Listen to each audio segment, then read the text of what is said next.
You're listening to the Back Home Network, presented by Home Field Apparel. Physical basketball is versus you physical fouling. You watched it on my YouTube. Anyway. I saw the game. I watched the game at the time.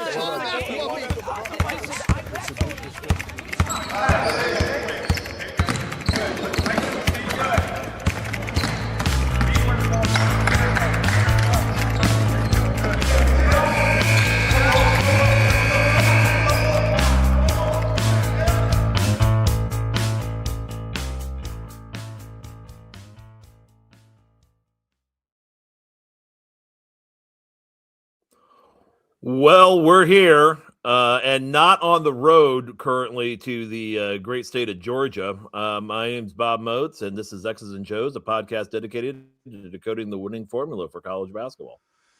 I'm Mike Weemuth. Welcome you to our live episode 49. As we go marching to Georgia, IU football's Atlanta campaign begins in earnest. So, Robert, yeah, it feels like everyone else is like on, the march, and we're in the rear with the gear, just holding down the back fort for now. I feel like Oliver P. Morton back in Indiana, while the rest of the Union Army is marching in here. At this point, it's interesting because the state of Indiana feels like it's vacating every weekend for the last 2 weeks. Yeah. Indianapolis International Airport might be one of the busiest hubs now in the country just because of IU football. And this one, I mean, right now, Galen's got his group down there. They got a caravan or a stampede, going right now from Bloomington to Atlanta. Yeah. And a home field meetup tonight. That Galen will be that Crimson Cast is going to be a part of, along with Trisha and Sydney, from what I understand. And honestly, it's going to be it's a fun time to be a Hoosier, obviously, but it's more just, it's been so fun watching online and running into people in IU sweatshirts all throughout the state of Indiana and just high-fiving in the streets. And that's literally happening right now. Yeah, I mean, you're right. And the great thing about our social media age is that you can kind of follow along virtually, even though you're not there. And so you get sort of the sights and sounds without actually being physically located, either in the Rose Bowl or going down to a Mercedes-Benz Stadium in Atlanta. So that's been cool. And yeah, you're right. I mean, it's interesting the number of people who are not football fans from Pennsylvania or elsewhere, who are just kind of like casually will send me messages like, hey, I saw national news that your school's like in the championship games. And so it's almost like the IU football is now kind of crossed over as a sports story into almost like a news story, where casuals are now like getting very engaged in this whole narrative. So it's really interesting that way. I think one thing we should talk about maybe sometime in the off season is levels of fandom. Like, right now, people who are watching us or who watch anything on the Back Home Network, we're at a certain level of fandom of our interest in these sports and our interest in these sorts of in athletics across the board. And some people are very interested in and very vested just in their program. Others are more interested in multiple programs and a great deal of diversity. Yeah. But then you kind of start going down into the tier. There's kind of a tier, and as you go down, there's a larger pool of potential people who are going to tune in and kind of watch and see what's going on. And yes, it's people who may have. Well, I went to games when I was in college. Now I'm really following them for the first time in 20 plus years. Yeah. Or guys who have you seen this Mendoza kid? He's amazing. It's just kind of discovering him in October and November, winning the Heisman. And you kind of even see that inside IU fandom as this kind of mushrooms down, that it's like, boy, we're really getting into this, and Christmas buying sweatshirts, T-shirts, etc. from wherever. Obviously, we're big fans of Home Field Apparel, and we're going to say a quick word about them. We didn't talk about doing the ad, but this is to me, it seemed like a great time to do it. Yeah, like Home Field has put out an amazing amount of stuff of merchandise and concepts around this last month of IU football making a national run.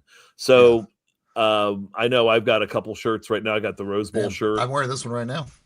Yep. I've got my bucket shirt from them as well. So get a chance to log on to www.homefieldapparel.com and check out what's new and what they're bringing.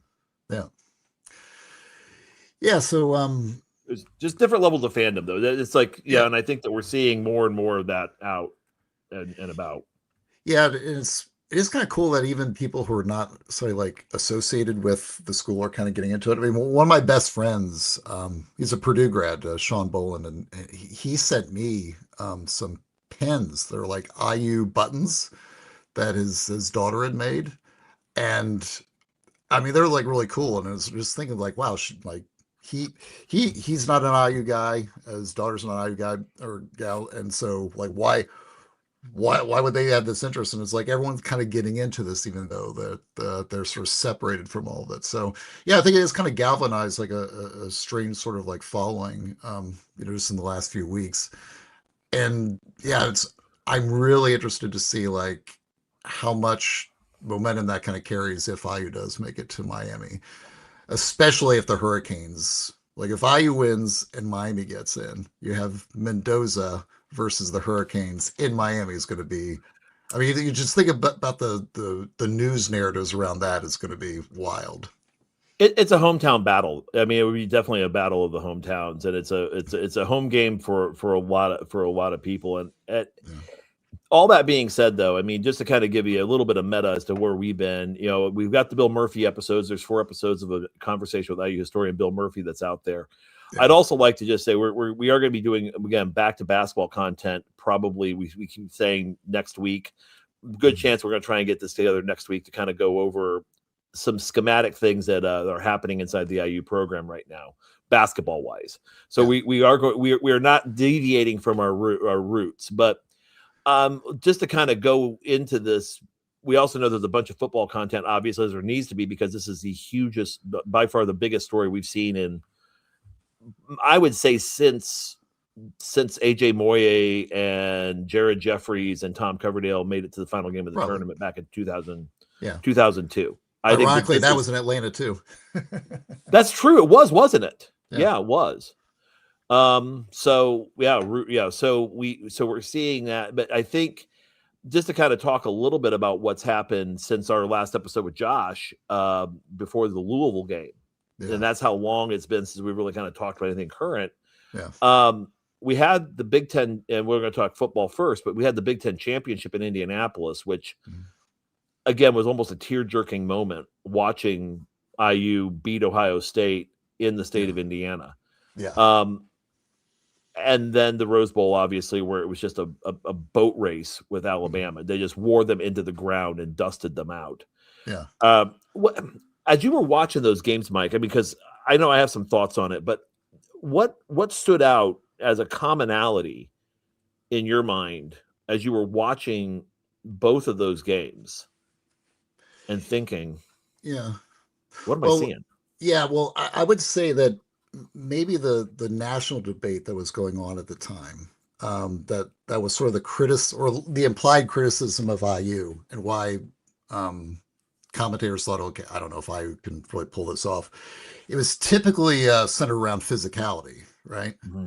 You heard ESPN commentators, the general narrative is IU is really disciplined. They have good athletes, maybe not elite athletes. They're so well coached. They don't make mistakes. But it's Ohio State. But it's Alabama. Look at the 5-star head-to-head counts for both of those matchups. I just don't know if Indiana can really keep up with these guys. And so that I personally did not have those questions because, frankly, like think about this whole physicality question. Do you know when I think IU proved that they were physically capable of dealing with these like 5-star loaded lineups? I would say it goes back. Yeah, I would say it goes back to the. You go ahead. Give me your guess as far as what you think I'm thinking. Michigan last year, maybe. I would say that's a good one. But I would say what would you say would be for this year? When did you think, okay, I think this team is good for matching up with these kind of teams? I mean, the first Oregon game was to me an obvious one, but I also think going back to what they did to Illinois at Memorial Stadium, right? That you had a playoff team, a top 10 team that came into your home your home stadium, and you rolled them. Yeah. But I think those would be the I would say probably the Illinois game was when I'm going, okay, this could be really interesting. Yeah. No, that's good, especially because the margin that happened in that one. Oh, yeah. Yeah. And I would say, Lisa, the physicality question. I thought the first play of the Oregon game was the proof of concept.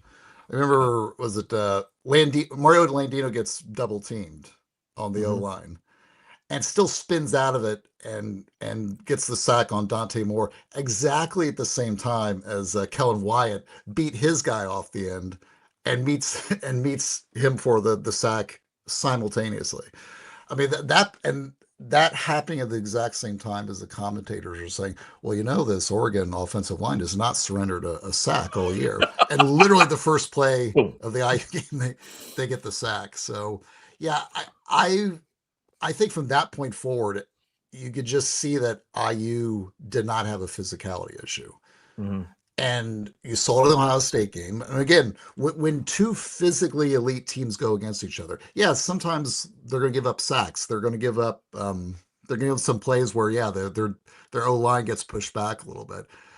But the key is if you can do it back to them as well, then it's at least a draw, if not a slight advantage. And you saw consistently with Oregon and then with Ohio State, and then also especially into the Alabama game, that if you drew a line along the line of scrimmage and you just hit the pause button as the ball is being handed off on either side.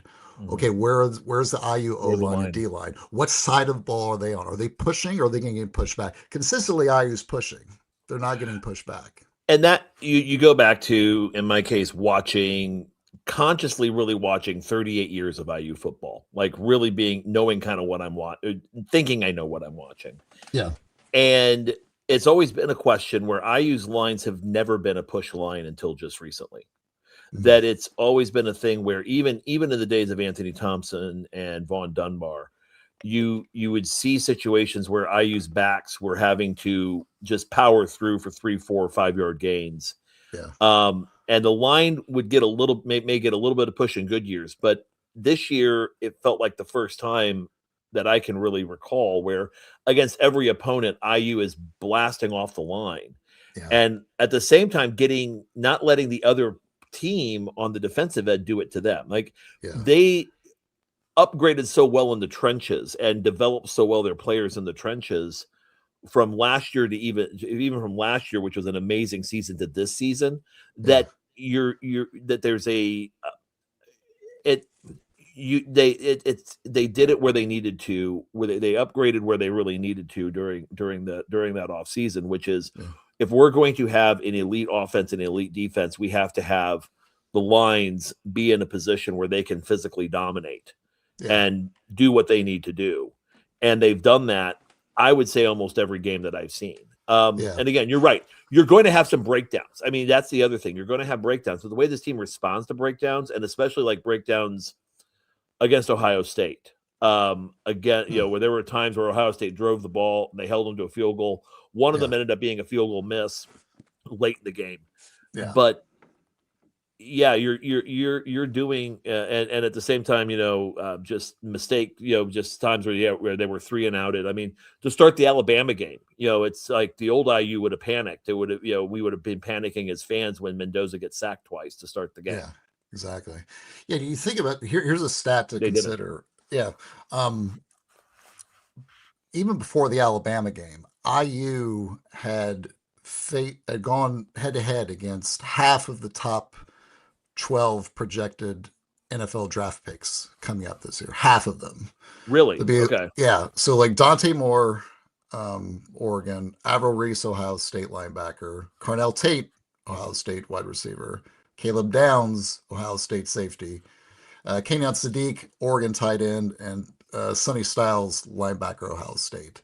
That's 6 of the top 12 projected NFL draft picks. The reason it's not more than half is because one of those top 12 projected picks is IU's quarterback.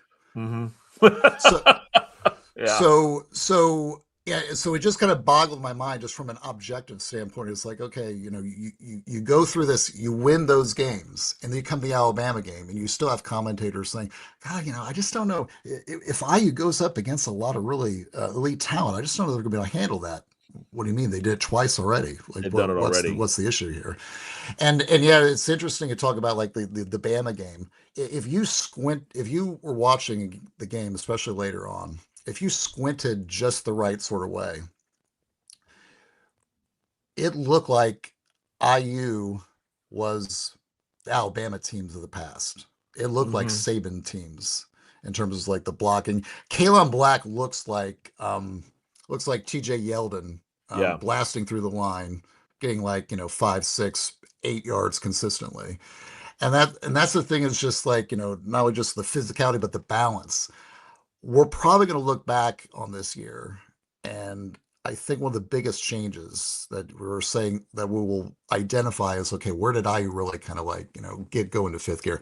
I think Charlie Becker coming on the scene analytically, like, just from the standpoint of like, hey, he's a really good wide receiver. If you look at a lot of the stats, and Taylor Lehman, put a good one up from Bite Size Bison talking about the yards per pass attempt. Yeah. Has gone up almost like double from where it was before he came on the scene. The fact that he's stretching the field so much has completely changed the geometry of the defense that IU's facing. And you notice, just like in that Alabama game, you consider what was going on like in the early, like, the first drive and the early part of the second drive, is IU was only getting like 1 or 2 yard runs. And then what happened? IU throws like 2 screens to Surratt that stretches them laterally. Right.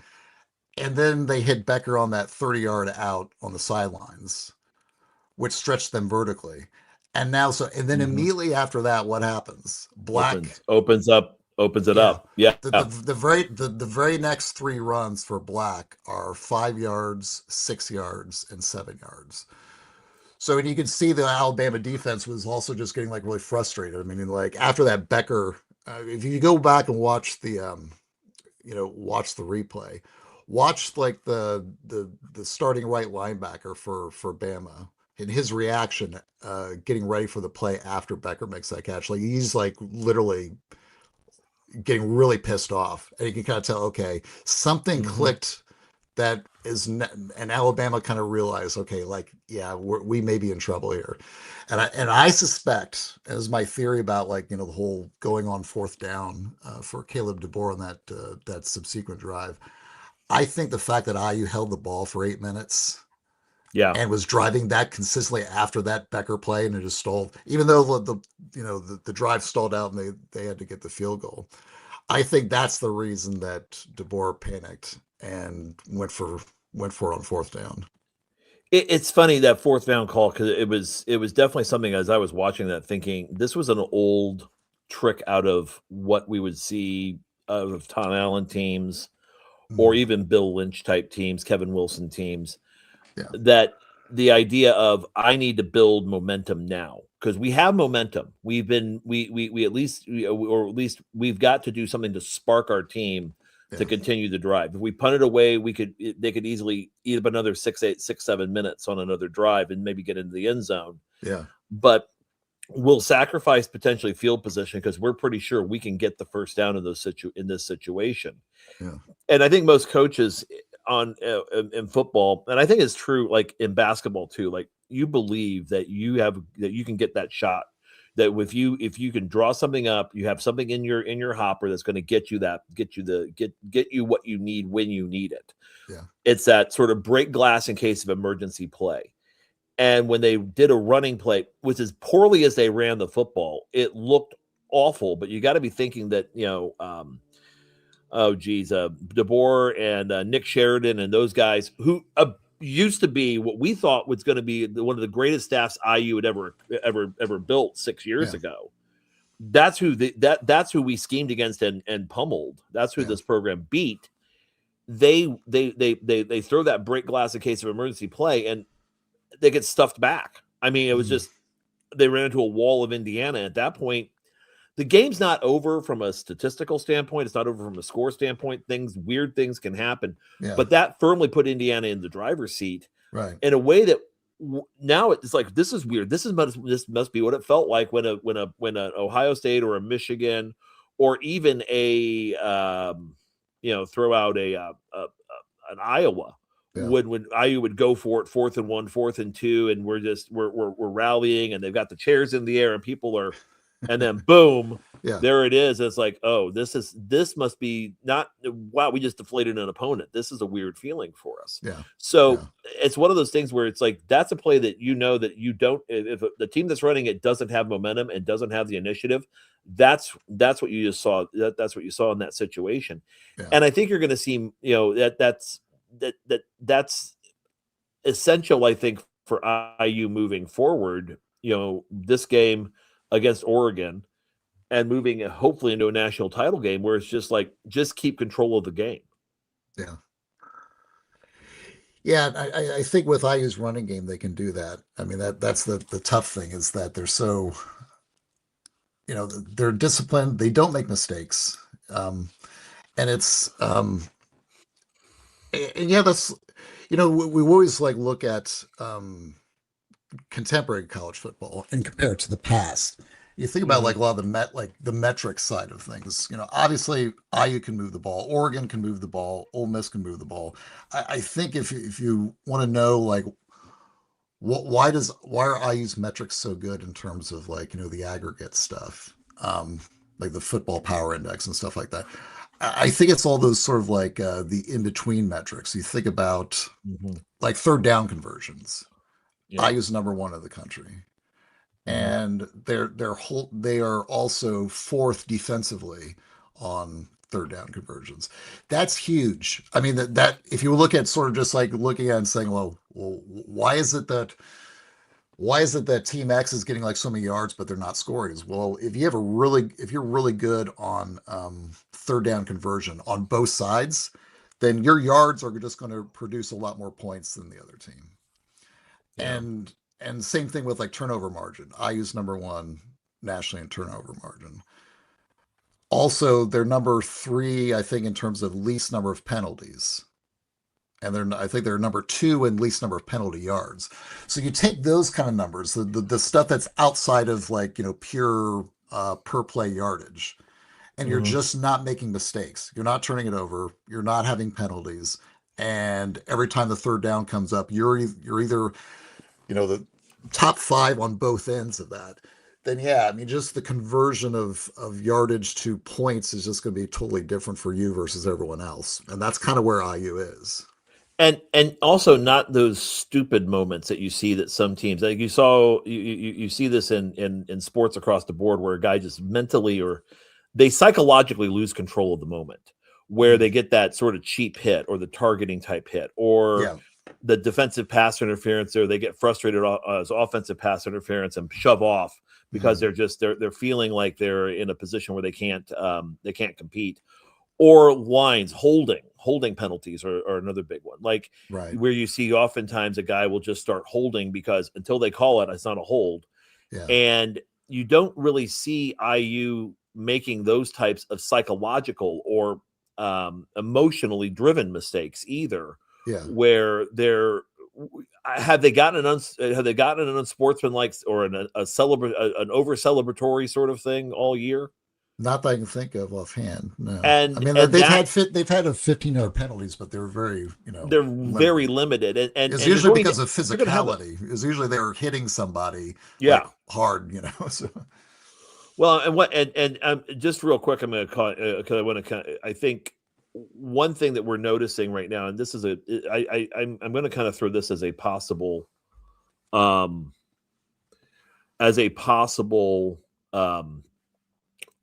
comparison, where IU football is now and where they were a year ago, and where IU men's basketball is right now versus where the football program was a year ago.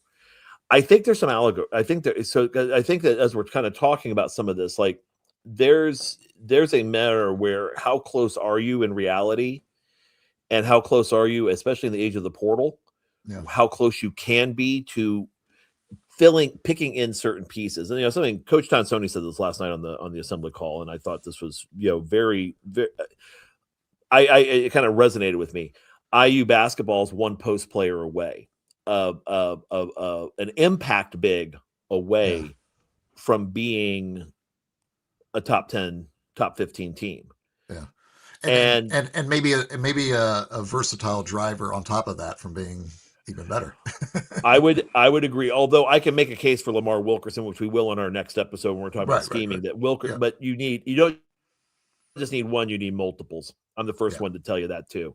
But I think that. But those are pieces where it's like you start seeing from the metrics and the analytics what IU basketball is doing, and there are definitely some flaws with the roster and flaws with how and kind of how they had to assemble, and those were shown. During the during the Louisville game and the Kentucky games in particular, like the Minnesota. So we go back to the Minnesota game that happened. Okay, then you go to those two games against quad one opponents, both of them not at home, and you saw IU drop the first 6 minutes and 30 seconds of the Louisville game were a disaster, and then they were able to recover and actually win the last win that last 30 minutes or so of the game. So that shows you can compete. Against Kentucky, they had a lead for a good chunk of the game, and Kentucky just had just a little more of that physicality you're talking about on the football field.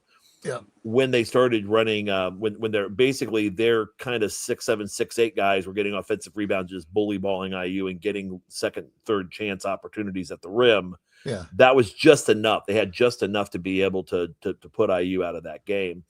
And that game also is one where IU didn't shoot the ball particularly well. So at this point, you still have to have two or three things that go right for Indiana that are variables. Like you don't have like what IU football has, which is you have a very diverse and versatile offense and a very diverse and versatile defense that can give you multiple looks and beat you in multiple ways. Yeah. You have fewer paths to victory, which was similar to where IU football was a year ago, because there were moments with Curtis Rourke was as good as he was as a quarterback, as good as the defense was.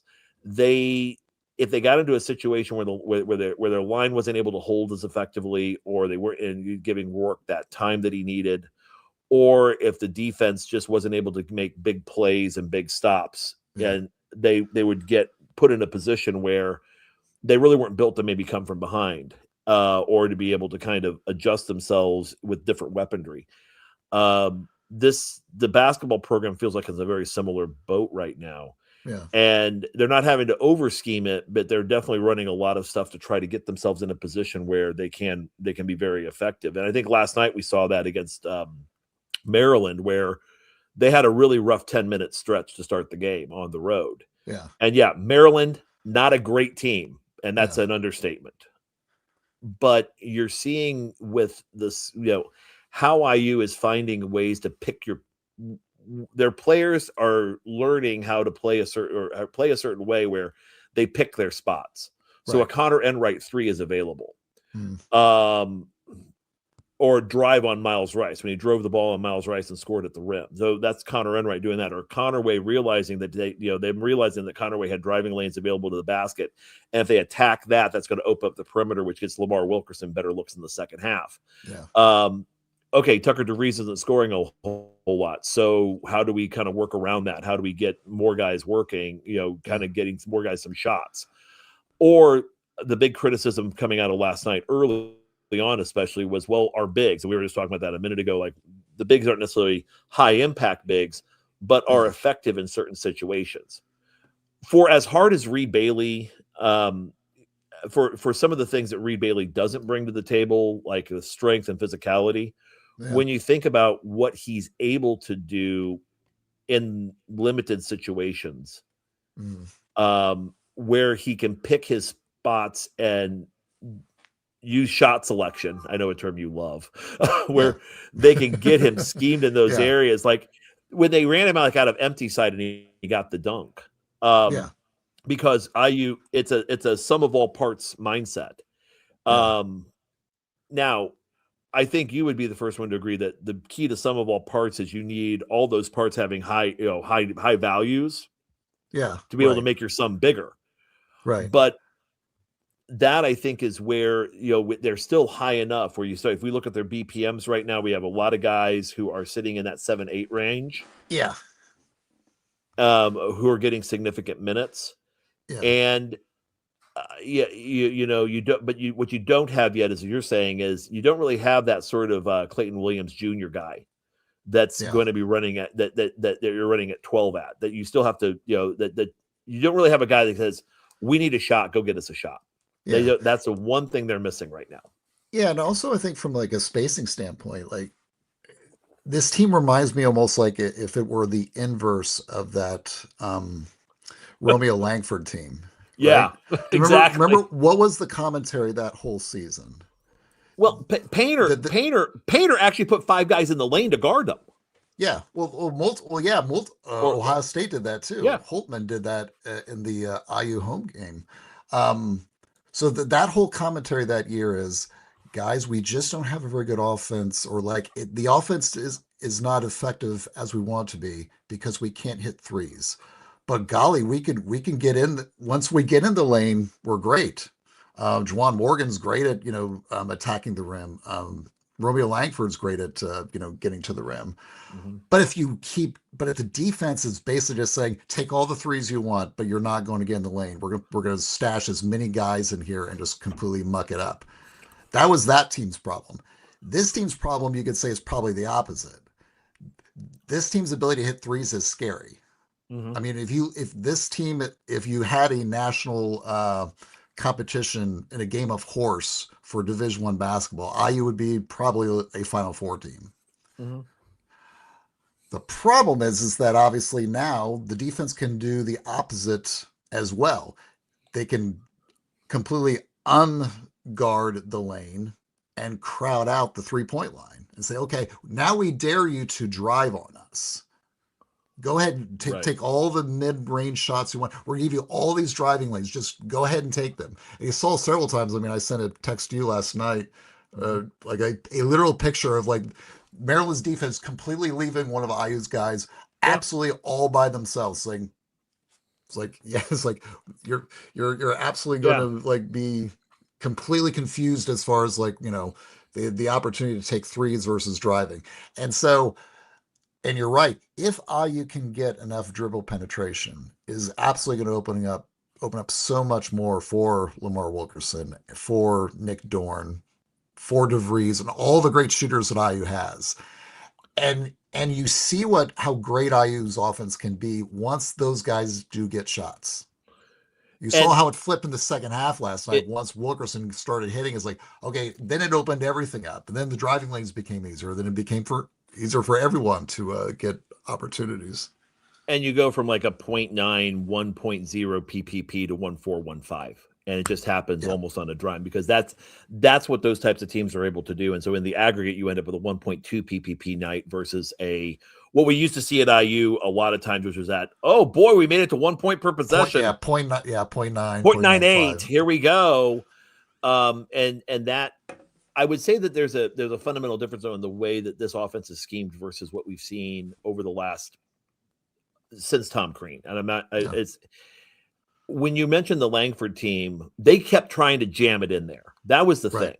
They just kept trying to jam that ball into the paint to try to get not even try to get good action off of that drive.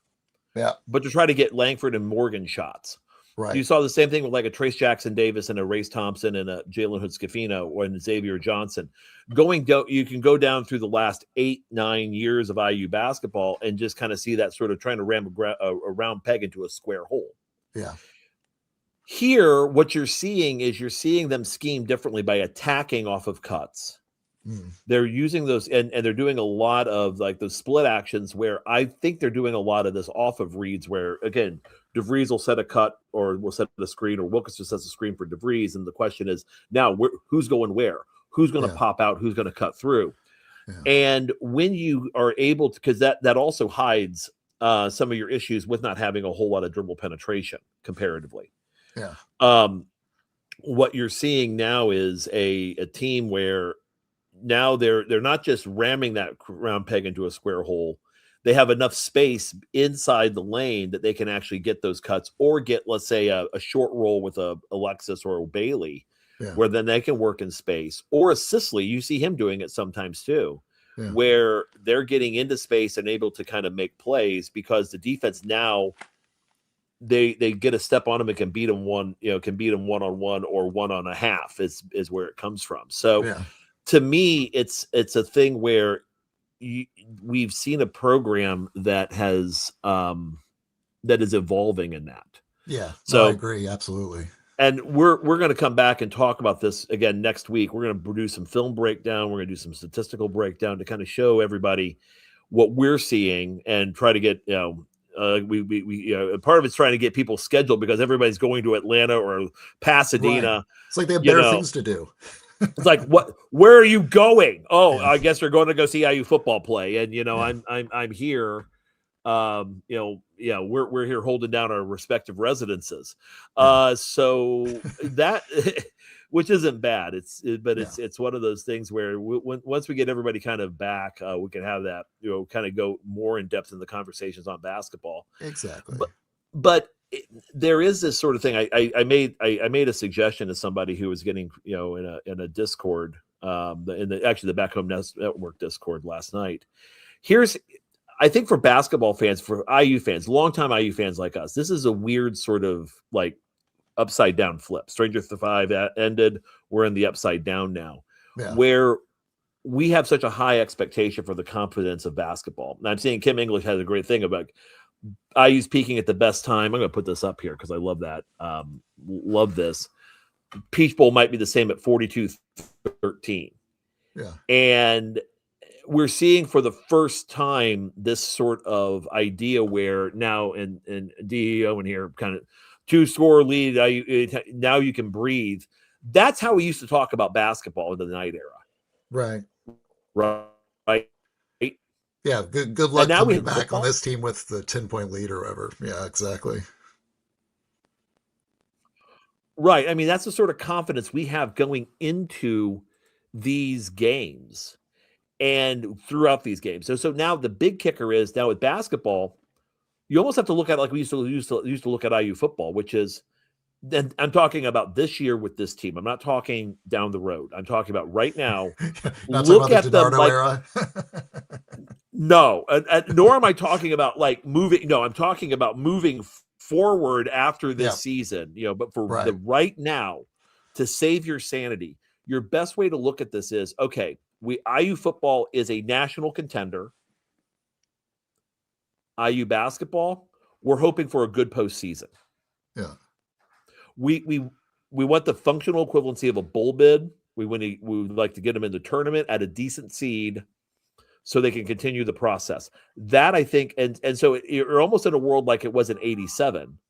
Like IU basketball wins the national championship, and IU football went to the Peach Bowl and lost to Reggie Cobb in Tennessee and broke my heart. Yeah. So we're talking about vengeance here. Didn't they have a running back duo called Cobb Webb at the time? Yes, they did. Yeah, they did. That was almost like perfect marketing right there. It was. It really was. But that was at an era, and I'm gonna pivot back to football here a little bit more, but. And that was at a time when the SEC, they were not yet the SEC of today, right? I mean, you had Alabama; they were in a downswing after Bear Bryant's retirement and subsequent death. Yeah, the SEC was, again, it was still well watched and a big cultural phenomenon, but you had Georgia with Herschel Walker in that era, but it wasn't the same level of what they had as perceived dominance.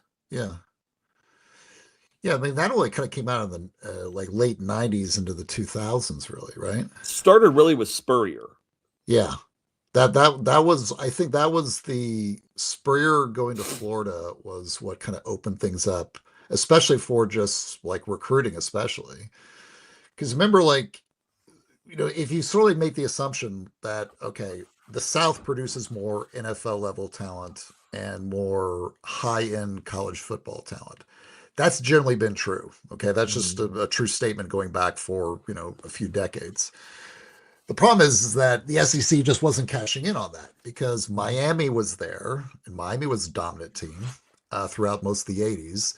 And then Bobby Bowden at Florida State started to horn in on their talent as well. So like in Miami, FSU were like the two dominant teams. Then Spurrier comes, and now basically the Florida schools are taking all the talent that would have gone to the SEC schools. But then as time goes on, Spurrier moves on. Miami kind of gets a little bit rocky in terms of their consistency. Bowden gets old and basically retires. Now all that talent is available. And the SEC starts to cash in on it because they start hiring a lot of really good coaches all at the same time. But particularly, the most importantly is that Saban goes to Alabama.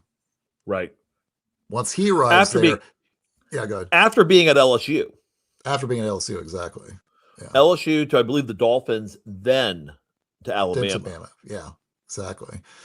And that's kind of the point is that, when we're having these debates about, the SEC commentariat saying, the SEC is basically in a league of its own and all the other conferences are basically the plebeians just praying to be, just at the same table as the Southeastern Conference. That was actually true at some point when we had that pod with Galen like some weeks ago. Remember talking about like the SEC bias and all that.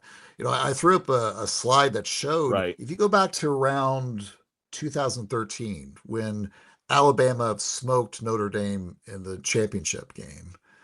If you looked at the number of NFL draft picks between the SEC and the Big Ten, it wasn't even close. I mean, the SEC was more than double what the Big Ten was producing in terms of NFL talent. The amount of All-Americans that the SEC was producing was way above everybody else. And so when you hear the commentators say, well, the SEC, look at the dominance we've had, they're partly correct. The problem is that it's basically only relevant for a piece of time back, let's say like 10 years ago. Right. Most of that, if you look at the charts, it is basically even out. There's really not much difference between the SEC and the Big Ten in terms of the rate of NFL draft picks now. There just isn't. And you see that happening. And so, and again, and the commentary, I mean, we kind of joke about it, ourselves within our group of friends. I think I posted last year when the SEC folks were complaining about NIL, and I said something like, SEC commentators react to NIL era the way Al Capone reacted to the end of Prohibition. Oh my God, our grossly illegal market advantage has been taken away from us. Evaporated. How dare you ask us to compete on a level playing field now?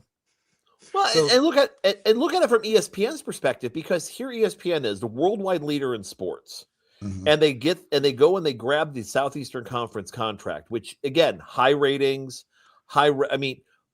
almost cult-like following. As we're beginning to experience as IU fans, it's cultish in the South. That and this is the standard practice of most Southeastern Conference schools is what we're feeling for these last few weeks as IU football fans. Right.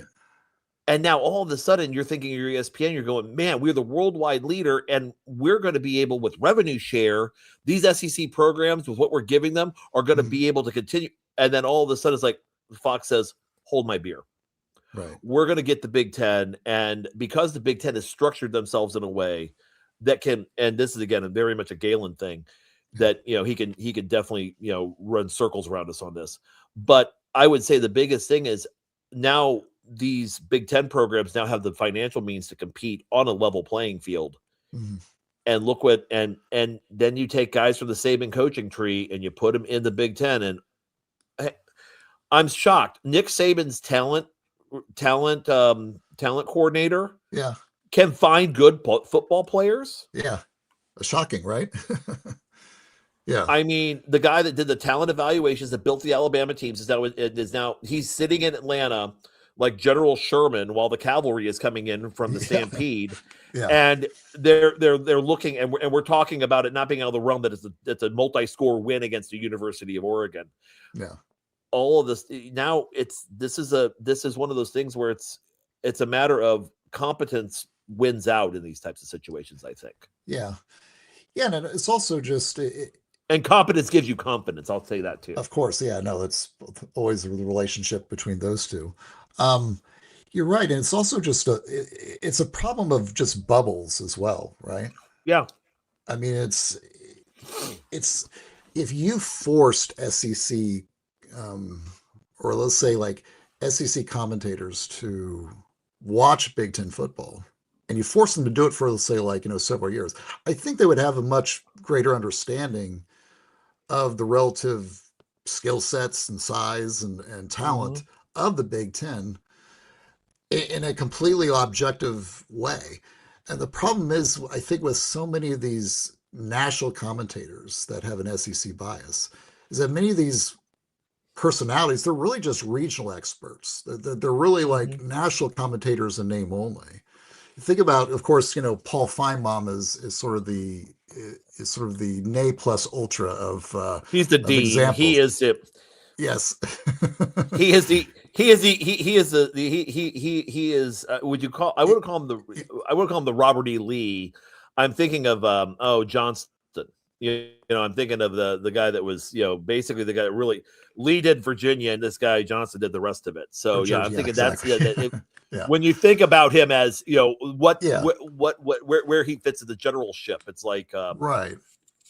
Yeah, well, yeah, and you're right. And think about just in terms of the time people spend, like where do they spend it? I mean, Feinbaum was born in Tennessee.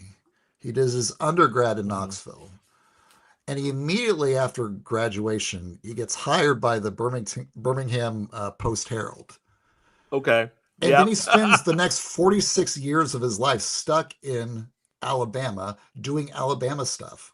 Now, obviously, over time, he kind of like branched out and had expertise on the SEC. But I'm pretty certain, I know that this was true of him in the past. He used to have to go to every game in Tuscaloosa to cover for the newspaper. Yeah. I don't even know if he's had the opportunity to even go to South Bend or Ann Arbor. Probably not. Or if he went to Camp Randall, it's only because Alabama played them like, a year ago. So I think, again, that there's sort of that problem of just the fact that their exposure is just completely different. They're just used to this. And so you take like, your natural information bias, you add on top the bias of the fact that you just think this conference is better.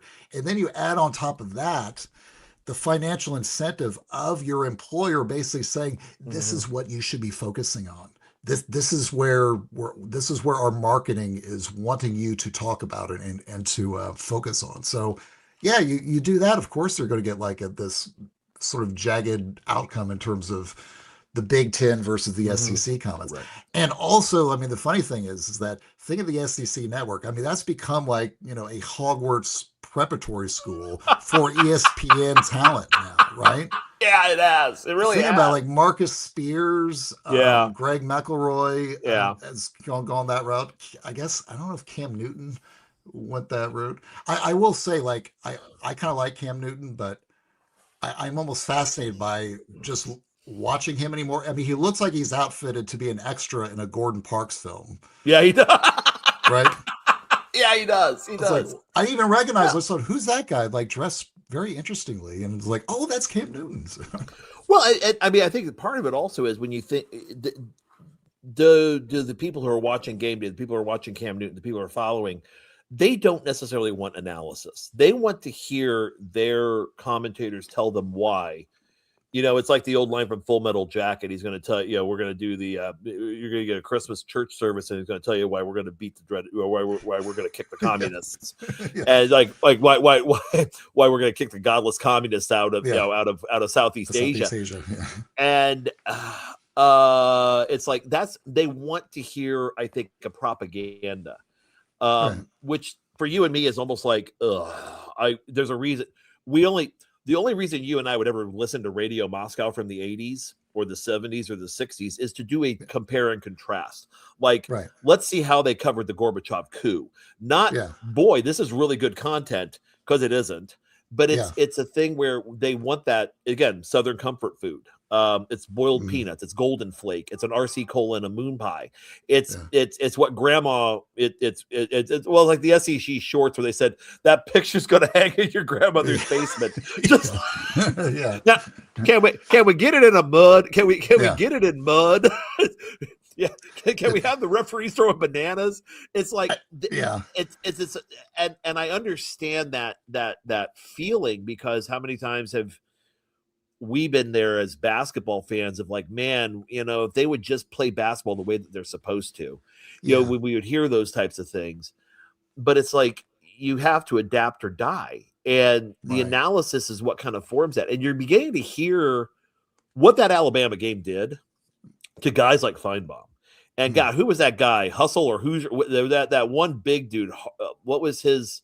The Alabama guy that ran to the propaganda was complaining about French lick. Galen, I think, it was shared on the Twitter. Oh yeah, he was from the Feinbaum call-in show, right? And this guy is going on a 10-minute rant, and he's talking about, we lost to French Lick, Indiana. Larry Bird. It's like, okay, first off, there's much better places in Indiana to troll than French Lick. If you've ever been to French Lick, great food, great gambling, great accommodations. A Pluto water bath is worth the money. But the point is, it's like they're saying, we are absolutely pathetic. We have to burn down our we have to burn it down and build it up like we did when Mike Shula was coaching. You can almost hear that being the next line coming out of their mouths. Yeah. And is it time to hit the panic button in those places? I mean, hell, they were at 9-3? Yeah. Going into the Rose Bowl? Well, yeah. So this is a good question, Bob. And I think this is probably go ahead. You go ahead. Did Nebraska fire Tom Osborne when he got boat raced? No. And now, Kalen DeBoer is not Tom Osborne. Not saying that, but what I am saying is, but that's my question. Go ahead. No, you're right. Is the reaction proportional to the reality of what's going on? And this is something that I guess that there are several different almost like previews we could do of like shows we're thinking about that will involve college basketball too, because the NIL and the portal have the same impact in football as it does in basketball. But one I'm thinking about is there a new sweet spot in college football that did not exist? And I think that what we've seen over the last year probably answers the question affirmatively. Not in the sense that taking 5 stars is quote unquote a bad move. No. Because you look, Georgia made it to the playoffs. Alabama made it to the playoffs. Ohio State, all the teams that recruited 5-star recruits made it to the playoffs.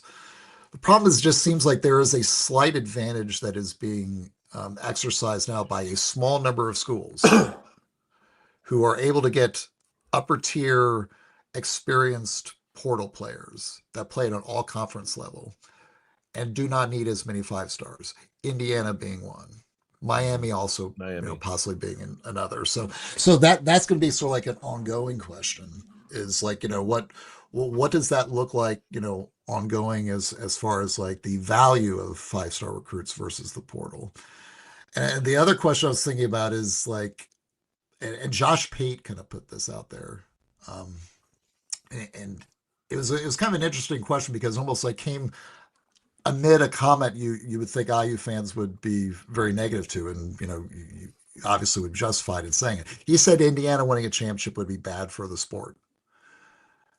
But then he goes on. He didn't say like IU winning it is just going to like degrade the value of college football relative to other sports. He basically said that, and it's something that we kind of talked about relative to college football and college basketball coaches in the portal era and NIL era, in the sense that their chip stacks are just going to be moving much more violently in the past because of the expectations set by these coaches that are coming in and basically wrecking the curve for everybody else.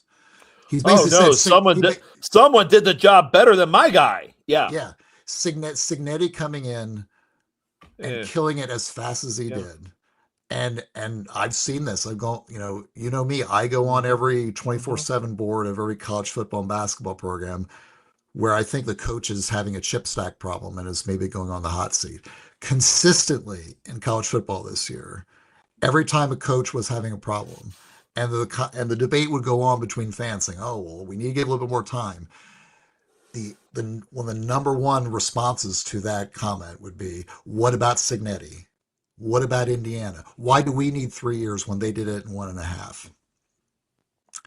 And so yeah, that's going to be one of those ongoing like dilemmas. It's like, okay, yeah, I don't agree with Pate, going to the extreme of saying it's bad for the sport that what Indiana is doing, but his comment is actually kind of factually correct in terms of what it's going to do to the coaching realm. Is that Signetti is making it so difficult for coaches to be able to go back to their alums, fans, and even their ADs and say, yeah, look, this is this is year 2 or year 3. I'm getting there. I'm almost there. I just need a little bit more time. And Matt Rule had a conference call, or actually it was just a live presser, where completely unprompted, where he's talking about building Nebraska. He mentions IU. Yeah. He says, well, we're kind of getting there. We're getting, we're kind of ahead of where we think we were. We're not building as fast as Indiana.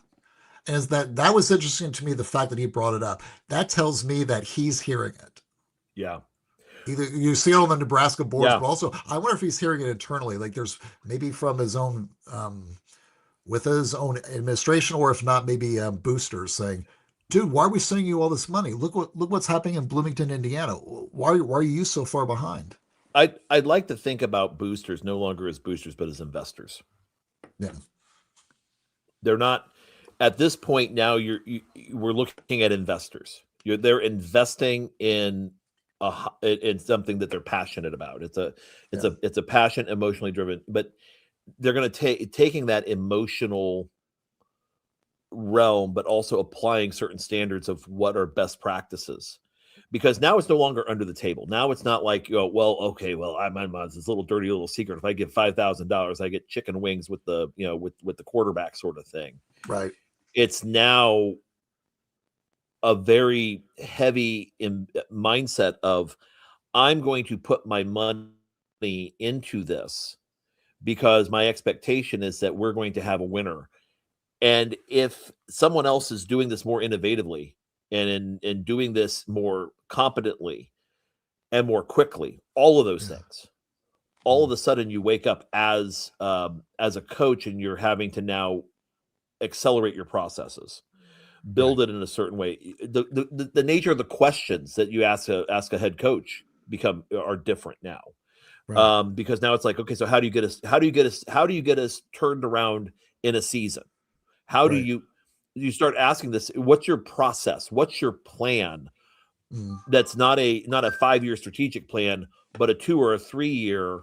You're going to get us to a national championship in 3 years. How? For a lot of programs, that's the question. Or you're going to get us the playoffs in 2. How? Like at Purdue's next coach, when they're going to hire their next coach, inevitably they're going to be hiring a next coach in the next next year or two. Yeah. Because we don't really see a turnaround coming anytime soon. I'll make that prediction now. Yeah. But well, how are you going to do what Signetti? Are you the next Signetti? Yeah. Now the problem is when you start chasing the next Signetti, you don't find him. You now got to find the new Signetti, whatever the hell that is.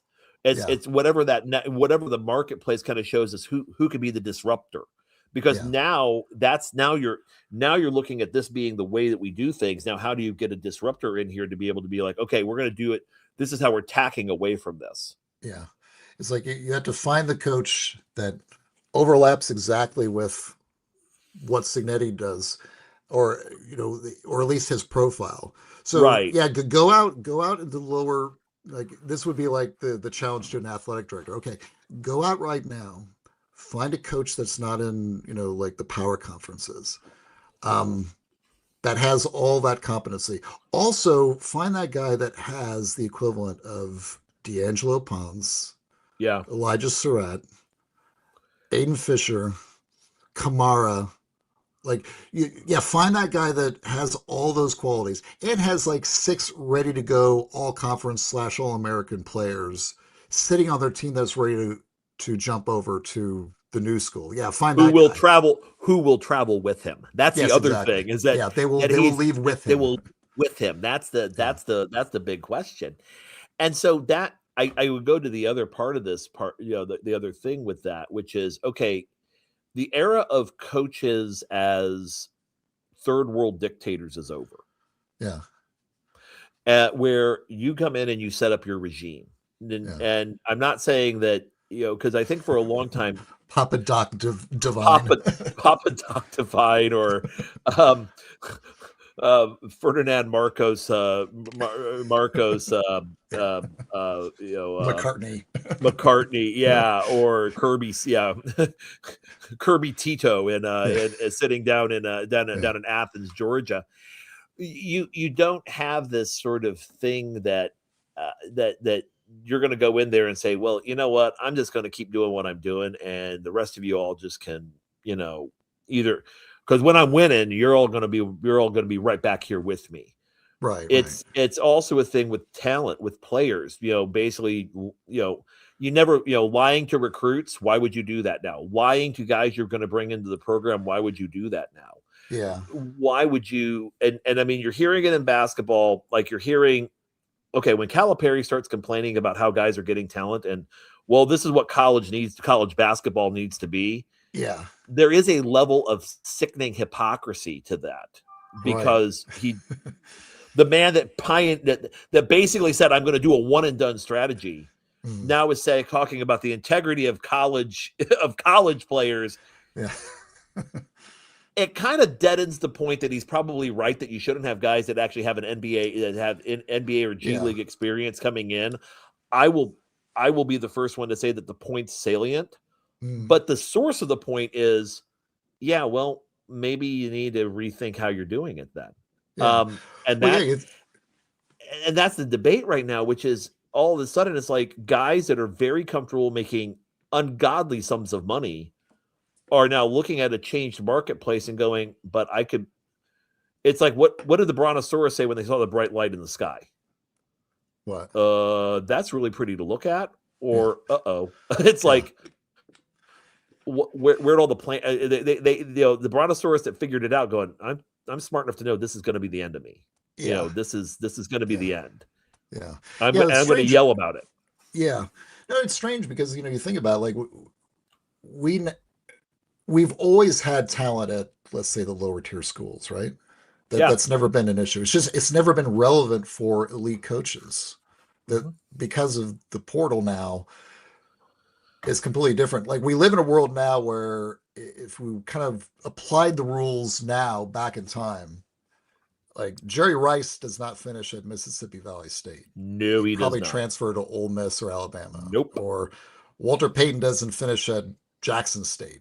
He's going to Michigan or Auburn, And so like that reality is now hitting. It's just that there's different coaches that are just much more able to identify that pool better than the sort of the coaches are so much more used to relying on the high school ranks. And so that's kind of like this, we're going through one of those like weird shifts in the sport where there's kind of like disequilibrium taking place, and some people are just taking advantage of the chaos.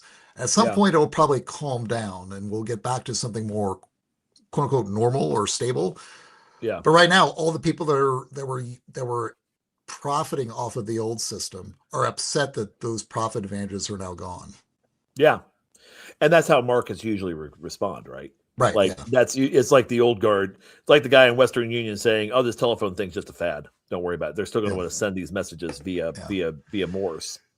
You were talking about the SEC shorts guys. Yeah, love those guys. Those folks are great. I would encourage folks that don't watch or are not aware of those folks to go on Twitter and find SEC shorts. It's kind of like a mockumentary style.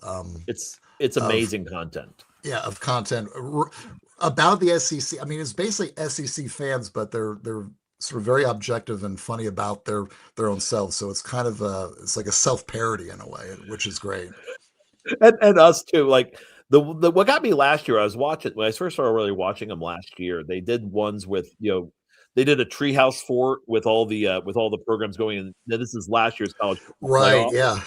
And they That had the was so cool. the woman in the IU shirt. I'm Yeah. just so happy to be here. Yeah. And in one short year, it's gone from that to they have a bunch of guys sitting around a table, the Alabama, a bunch of Alabama fans sitting around a table being shown a commissioned art piece by their resident artist, basically, that does all their football stuff. Yeah. And they're basically trying to show valiant effort. Well, I don't like that. They scored a touchdown. We only scored a field goal. It's like they were going through this whole process of like deconstructing how the mythos around their program has almost in a 24-hour period. Feinbaum's talking about the South is going to dominate. The SEC is by far the best conference. Indiana doesn't stand a chance. You look at you look at the national intelligentsia, and other than Pat McAfee, who, by the way, could now be governor, would be lieutenant governor on the Signetti ticket in the state of Indiana if we decided to put him together. McAfee basically standing there and going, "Okay, I can make a stand here. I can make a stand right here. Just like I'm making a stand at Shiloh. We're going to make our stand, and we're going to push him back." And he's been the one that's been on the IU train all season, saying they're better. Don't discount these guys. Don't discount this program. Exactly. Yeah. And the SEC commentary went from like bull run optimism to Appomattox despair, like, literally in the course of like 24 hours. Feinbaum handing a sword over. You know what would be great? Yeah, exactly. You know what would be great if the SEC shorts folks decided to do like through their mockumentary style to actually do like a Ken Burns Civil War, but as told by the SEC network. It's like, the Confederacy had more quality losses than the North. I mean, Shiloh was basically a tie. Yeah, exactly. When you think about Gettysburg was the North Super Bowl, so the South just wasn't. They just didn't have their hearts in that battle the way the North did. If they just had turned around at Cold Harbor and taken the beating like you're supposed to, instead of keeping going forward. The Army of Northern Virginia had a harder schedule than the. Did I send you? I actually did Chat GPT for one of the first times. I said, "Hey, do Shelby Foote." describing this game. Yeah, exactly. I would like to have a Shelby Foote character doing a description. Exactly. With a Shokin farewell, fiddle in the background. Yeah. And on that note, it's just an interesting time. And I mean, I think I don't need to tell anybody who's going to listen to this and listening now that enjoying it is first order of the day. Especially if you're going down, but for those of us that are stuck at home, it's go on social media as much as you can to like track what Galen's doing. I'm sure Coach Tonsoni is going to put some stuff out there, and Jared will be down there. So Jared, I mean, three of the four assembly call guys are going to be there. Galen's down there with Scott. They're going to be doing the event tonight. Right. Trisha and Sydney obviously down there. Producer Eddie. I mean, there's basically like from a back home network standpoint, everybody's there. Of our college crew, a few of them are going down. They're all caravanning down. As I've said, the last time this many Hoosiers ended up in Georgia, they ended up in Savannah and then turning north to go to South Carolina. Yeah. And I do need to apologize. I didn't realize my friends Nick and Pete closed their bar and restaurant in Venkman's. So if you're looking at that, I put that up on assembly call last night. If you're in Atlanta, you should check out Venkman's. And I forgot my mom told me that Nick closed the bar down. So they're no longer there. But there's a lot of good Hoosiers down in that Atlanta area, and strong alumni base and network in that city. But enjoy these next few days, and God willing, will I be able to enjoy the next 10, 11 like this? Yeah, hopefully. And that includes you making your triumphant return to Indiana again. You haven't spent this much time in Indiana since when I had hair, I believe. Yeah, that's yeah. It's like rings on a tree. I have to go back and think about. Yeah, so I will be coming back a week from tomorrow. So it'll be for our back home network meetup.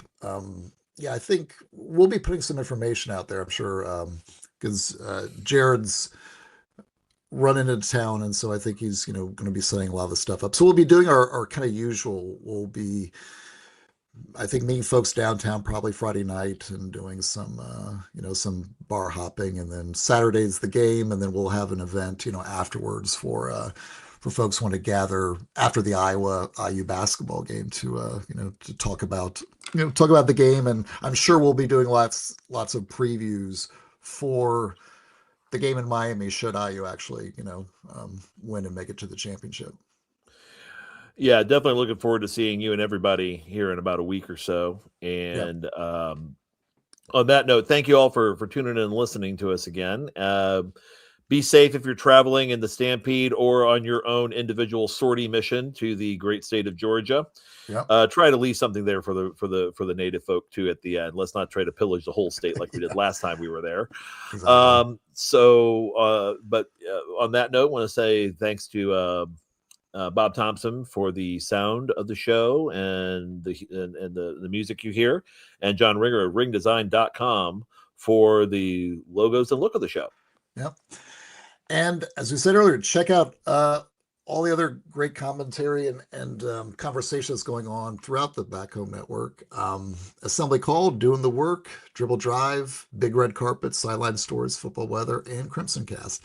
I think Galen promised there's going to be some more stuff coming out in the next 48 hours, which is not a surprise since I think Galen is officially spending more than half his waking hours on podcasts versus being off of it. So it's I'm actually surprised he's taking a break right now to drive.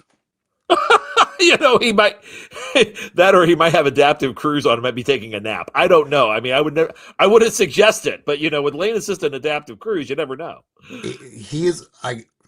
Prediction: once they have self-driving cars, just think of how many podcasts are going to be taking place in cars once self-driving cars come around.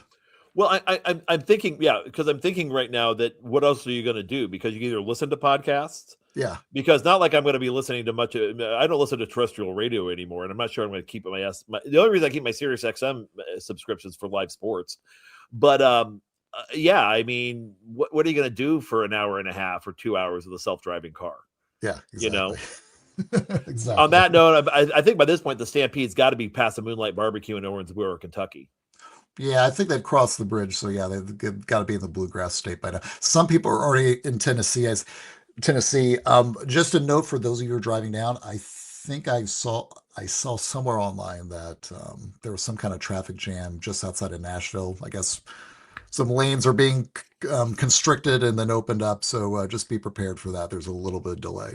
It's about 11:15 too. Hattie B's chicken is phenomenal in Nashville. For those of you who have not had the experience, strongly suggest a hot chicken. And the greens are phenomenal. The mac and cheese is phenomenal. Just it's kind of chainy, but it's pretty solid. So if you start finding traffic around that Nashville area, as Mike's saying, pull off. Yep. Have your lunch. It's a good time had by all. Yeah. So, well, Mike, we'll see you in a few days. Yep. Thank you, Bob, and have a good one, everyone. Take care. Take care, everybody.